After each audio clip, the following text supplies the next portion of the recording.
Olá pessoal, tudo bem com vocês? Nesta nossa aula vamos aprender aqui um assunto bem importante, onde ele trata da representação dos números reais. E aí, esses números reais, nós podemos representá-los de três maneiras diferentes. Nós podemos representá-los por meio de conjuntos, onde está aqui representado nesse desenho. Nós podemos também representá-los por meio de intervalos ou até mesmo na reta numérica. Bacana?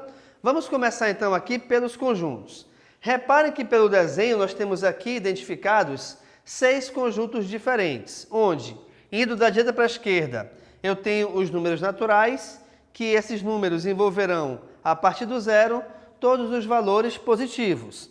Nós temos também os números inteiros, onde esses números inteiros, além do zero e além dos valores positivos, também envolverão nesse conjunto todos e quaisquer números negativos. E você também analisa que, pelo fato de esse conjunto vermelho estar dentro do azul, isso quer dizer que todo número natural também poderá ser considerado como número inteiro. O terceiro conjunto que nós temos aqui é o conjunto dos números racionais. E os números racionais são todos e quaisquer números que possam ser escritos em forma de fração, tá? E os racionais também englobam os números inteiros e também os números naturais. Os números reais, pessoal, que é esse conjunto de amarelo, ele, além de envolver todos os números racionais, inteiros e naturais, também envolverão os números irracionais. Mas, por que esses irracionais estão somente em relação aos reais? Porque o número irracional, ele não é considerado como sendo racional. Sendo, então, não considerado como sendo racional, esse número irracional, ele também não será inteiro e muito menos natural. Porém, todos esses conjuntos são considerados como sendo números reais. Além disso, nós temos os números complexos, só que eu só fiz te mostrar e citar, até porque esse é um assunto onde você vai ver bem mais profundamente, tá? Nas aulas referentes ao ensino médio. Então não cabe a gente, por enquanto, comentar sobre ele, pois iria somente confundir a tua cabeça. Legal? Mas continuando, nós temos aqui nossa segunda parte de representação, onde ela é referente aos intervalos. E vejamos aqui o seguinte: os intervalos podem ser por meio de desenho, dessa maneira que eu mostrei aqui para vocês, tá? E esse intervalo numérico, ele é representado aqui por essas ondinhas em azul, onde nós temos dois extremos, os extremos A e B. De acordo com a reta numérica, quando o número está mais à esquerda, ele sempre será menor que o número que estiver mais à direita. Automaticamente, então, pessoal, quando você trabalha com esses intervalos, o que acontece? Obrigatoriamente, esse número que está aqui referente ao A tem que ser menor do que o número referente ao B. Belezinha? E o mais importante aqui é você reparar em relação a essas bolinhas que nós temos embaixo do A e embaixo do B. Por quê? Se você analisar bem aqui pelo desenho, nós temos bolinhas pintadas e bolinhas que não estão pintadas. Quando a bolinha não está pintada, ela significa intervalo aberto. Quando a bolinha está pintada, ela significa intervalo fechado. O que é o intervalo ser aberto? O que é o intervalo ser fechado? Se o intervalo é aberto, quer dizer que aquele extremo ele não fará parte do conjunto numérico daquele intervalo. Se a bolinha é fechada, então sim, aquele extremo ele fará parte do conjunto numérico referente a esse intervalo. Legal? Uma outra maneira de representar o intervalo aberto ou fechado é por meio das desigualdades. E aí nós podemos ter as desigualdades menor que ou maior que, ou então menor ou igual que, maior ou igual que. Qual é a diferença?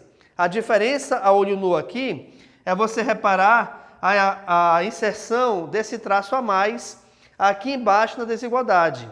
Logo então, se nós temos esse traço a mais, ele significa igual. Sendo igual, o intervalo aqui será fechado. Se a tua desigualdade não tem esse traço a mais, ela sempre será referente a intervalo aberto. Beleza? Uma outra maneira também de trabalharmos esses intervalos é por meio dos colchetes, onde a garrinha que forma o símbolo de colchete, se ela está em direção contrária ao número, significa intervalo aberto. Se essa garrinha ela vai de encontro ao número, no segundo exemplo aqui, então, isso significa intervalo fechado. Assim como também nós temos uma última representação de intervalo que é referente à aparição de parênteses e de colchetes. Sendo assim, se nós temos somente parênteses, isso aqui é intervalo aberto.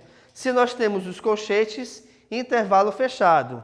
Mas também, detalhe, nós temos essa simbologia onde esse símbolo parece um 8 deitado, né? Esse símbolo significa conjunto infinito. Sendo assim, se esse infinito é positivo, quer dizer que o teu intervalo está indo em direção aos números positivos para o seu infinito. Se nós temos um infinito negativo, quer dizer que esse conjunto ele vem dos números negativos, lá do infinito deles, tá bom? Até um certo valor que vai ser o limite do teu intervalo. Agora, eu estou falando muito em intervalo numérico, o que é isso? Deixa eu te mostrar. Nesse primeiro exemplo aqui, para que eu te mostre, eu vou considerar, até para que não confunda a tua cabeça, tá bom? Eu vou considerar sempre os mesmos valores para A e para B, legal? Nesse primeiro intervalo, reparem que ele é aberto para 3 e aberto para 6. Bem, sendo aberto para ambos, o que acontece?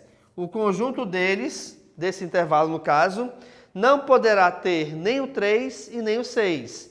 Somente os valores inteiros entre 3 e 6, que aqui no caso são o 4 e o 5. Beleza?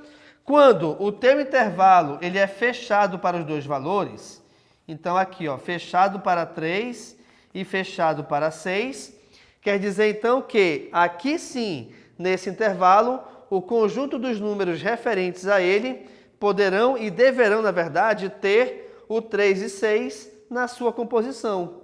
Sendo assim, nós teremos os números 3, 4, 5 e o 6. Belezinha? Uma outra maneira que nós temos aqui é intervalo aberto para o 3, intervalo fechado para o 6. Se é aberto para o 3 não faz parte do conjunto. Mas reparem que, ao mesmo tempo, ele é fechado para o 6. Então, esse 6 sim fará parte do teu conjunto numérico. Então, repare que eu vou ter os elementos 4, 5 e o 6. Beleza, pessoal? Aqui nós temos também, no caso, ele fechado para o 3, né? Aliás, aberto para o 3, desculpa, em direção ao mais infinito. E aí, reparem que esse 3, devido a estar no intervalo aberto, ele não fará parte do conjunto.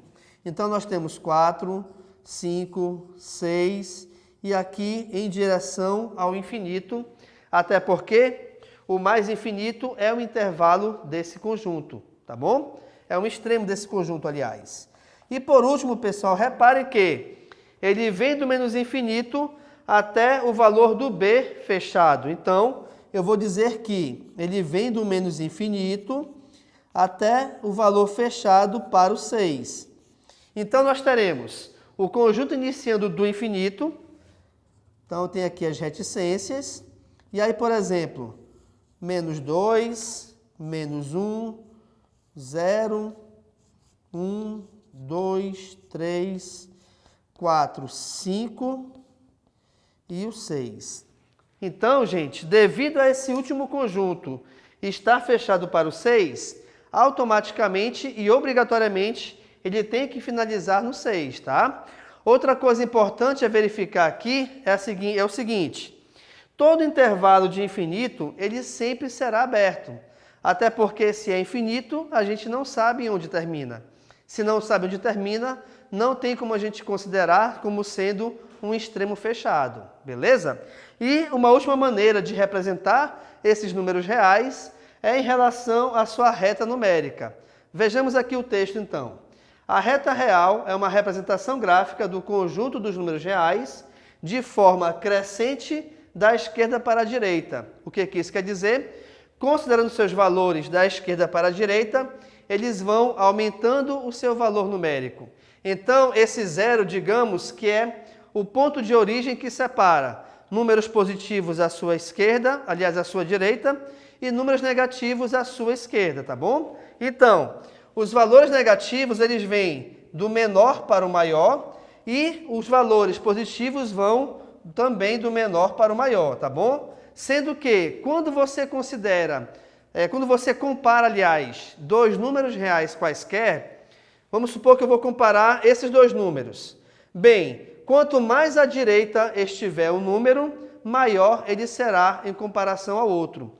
Então, se eu estou comparando a raiz quadrada de 2 com 3,1, devido a essa posição na reta numérica, então, o 3,1 é maior do que o valor referente à raiz quadrada de 2. E aí também, pessoal, olha só, o zero é chamado de origem, como eu lhes falei. A partir dessa origem que você define os valores positivos e os valores negativos. Quanto mais os valores se distanciam à direita, mais crescem e à esquerda diminuem. Foi o que eu acabei de lhes falar. Se eu comparo dois valores quaisquer, quanto mais à direita ele estiver localizado, maior ele será em comparação com outro valor. Beleza? E para finalizarmos, todos os valores pertencentes a este conjunto, no caso os reais, podem ser representados na reta. Isso quer dizer que eu consigo representar nessa reta valores positivos, negativos, frações, dízimas periódicas, raízes exatas ou não exatas, tá bom? Então, todos esses tipos de números, a gente consegue representá-los na reta numérica. Ok, pessoal?